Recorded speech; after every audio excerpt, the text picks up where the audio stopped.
আমি বোধহয় কোনো একটা ঘোরের মধ্যে আছি। এখনো মনে হচ্ছে একটা ঘোরের মধ্যে আছো। মনে তো হচ্ছে, কিন্তু তার সাথে সাথে এটাও মনে হচ্ছে যে এই ঘোরটা যখন তখন যে কোনো সময় যে কোনো মুহূর্তে কেটে না যায়। এত কিছুর পরেও যদি মনে হয় এই কথাগুলো সত্যি, আর কিছু বলার নেই।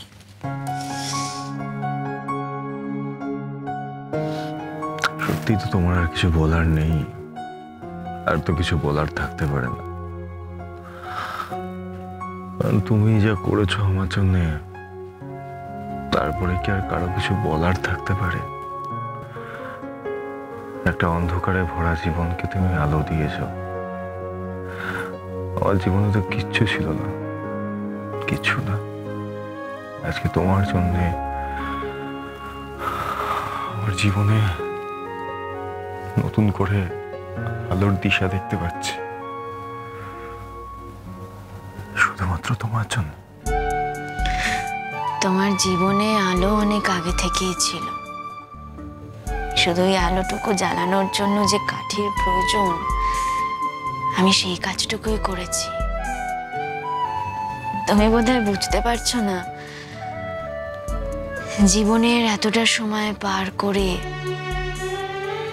আমিও কিন্তু নতুন আলোর দিশা পেয়েছি। ভাবিনি কখনো আবার যে কোনোদিনও কাউকে নতুন করে ভালোবাসতে পারবো।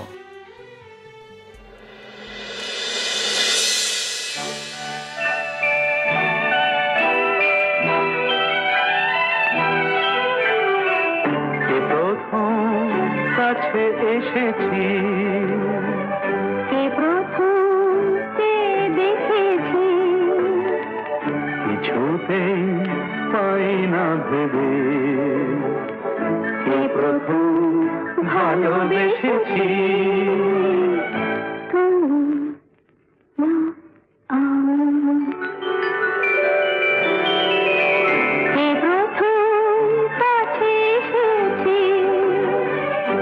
প্রথম চেয়ে দেখেছি, কিছুতেই পাই না ভেবে, কে প্রথম ভালোবেসেছি। তুমি না আমি।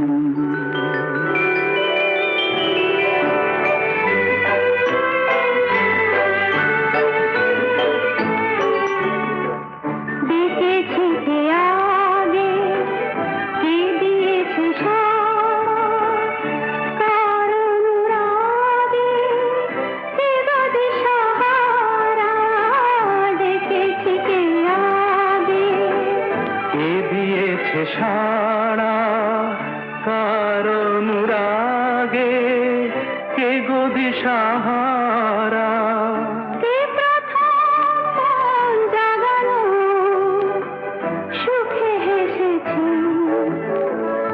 তুমি না আমি, প্রথম কাছে এসেছি, প্রথম দেখেছি, কিছুতেই পাই না ভেবে, কে প্রথম ভালোবেসেছি। তুমি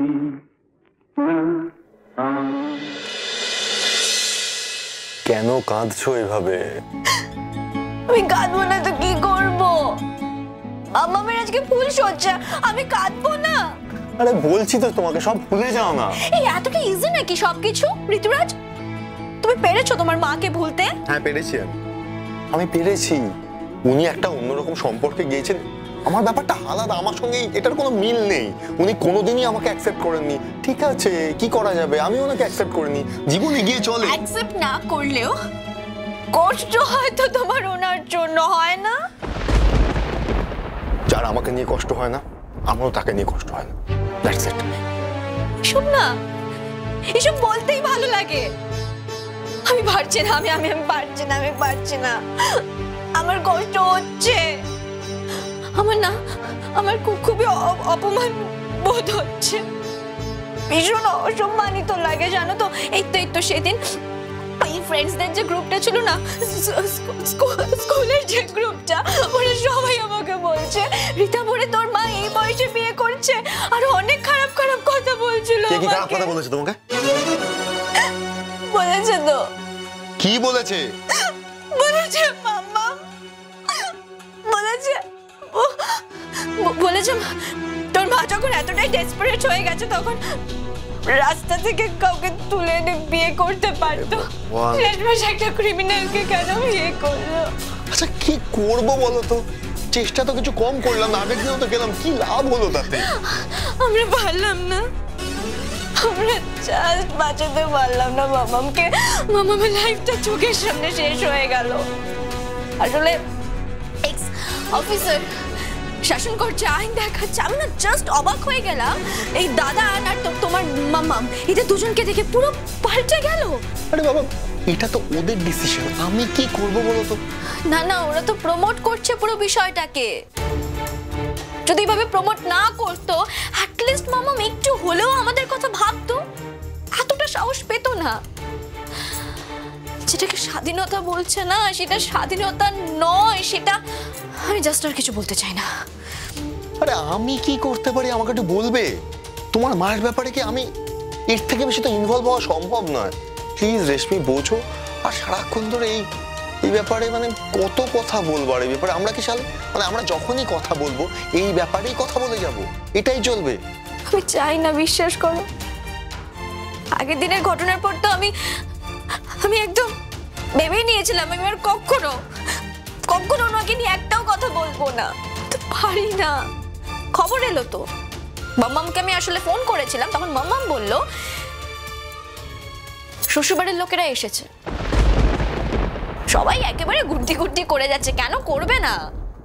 আইপিএস অফিসার ছিলেন, বুঝেছে তো। আমার আর কিচ্ছু ভালো লাগছে না। আমার শুধু কি মনে হচ্ছে জানো তো, আমার মনে হচ্ছে আমি যদি প্রত্যেকটা ছবি সোশ্যাল মিডিয়া আপলোড করতে পারতাম, তাহলে অ্যাটলিস্ট মাম্মাম ঠিক হয়ে যেত। কারণ সেখানে দেখতে পেতো না আর বাকিরা কি মন্তব্য করছে, যেগুলো আমরা শুনতে পাচ্ছি, যেগুলো আমরা দেখতে পাচ্ছি, সেগুলো তো উনি দেখতে পাচ্ছেন না। তাহলে হয়তো সবটা ঠিক হয়ে যেত। এমন কথা বলো তুমি মাঝে মাঝে, তাতে কি হবে তোমার মনে হয়? তোমার মা দমে যাবে, উনি যেগুলো করছেন করা বন্ধ করে দেবেন। কি ভাবো তুমি তোমার মাকে?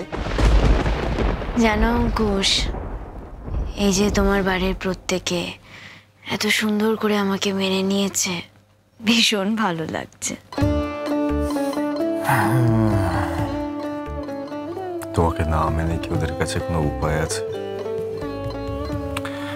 দেখো, আমি তো বুঝি না, আলটিমেটলি যাই হোক তুমি তো ওদের স্ট্যান্ডার্ডে বিলং করো, আমার মতো তো না। সেই জন্য ওদের। তুমি বলতে চাইছো যে আমি ওদের স্ট্যান্ডার্ডে বিলং করি? তুমি ঠিকই বলেছ। তোমার এই মনটার খোঁজ খবর তো আমি রাখি। তুমি না আমাদের সবার থেকে অনেক উপরে। এই দেখেছো তো, শুধু লজ্জা দিচ্ছ তুমি। না লজ্জা পাওয়ার তো কিছু নেই। অবশ্য না জানা না মাঝে মাঝে ভালো। তোমাকে জানতে হবে না, আমি তো জানি তুমি কি করতে পারো। সবকিছুর প্রমাণ আমি পেয়ে গেছি বারবার। গুড্ডি, তোমাকে যে আমি ভালোবেসেছি, আমি ভেতর থেকে ফিল করি, এটা জানো যে এটা আমার জীবনের একটা খুব বড় উত্তরণ। আর তার থেকেও বড় কথা যে এই বয়সে এসেও যে আমার ভেতরে এত ভালোবাসা ঘাপটি মেরে লুকিয়েছিল, সত্যি কথা বলতে আমি আগে বুঝতে পারিনি। আমিও কি বুঝেছিলাম?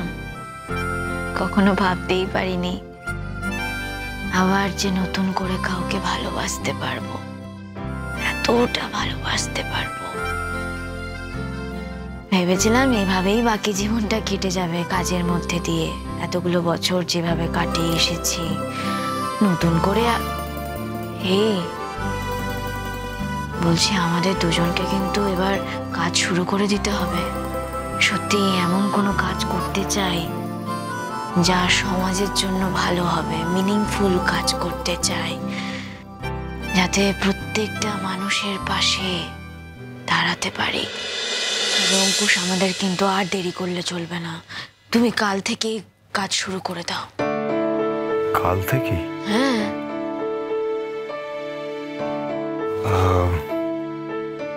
দেখো,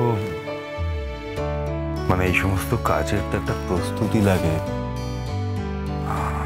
একটু সময় লাগবে, টাকা পয়সার ব্যাপার আছে। আর অনেস্টলি স্পিকিং, দেখো আমি ভাবছিলাম যে তোমার এতদিনের সঞ্চয়, তুমি যা জমিয়েছো, সেই সবটাকে অপচয় করা ঠিক হবে না। আমি না একটা কাজ করি, আমি কাল থেকে বরঞ্চ অন্য কোনো কাজের চেষ্টা করি, তারপরে সেই টাকা দিয়ে না হয় তারপরে। আমি মানুষটাকেই ঠিক করে আপন করে নিতে পারোনি, তাই না?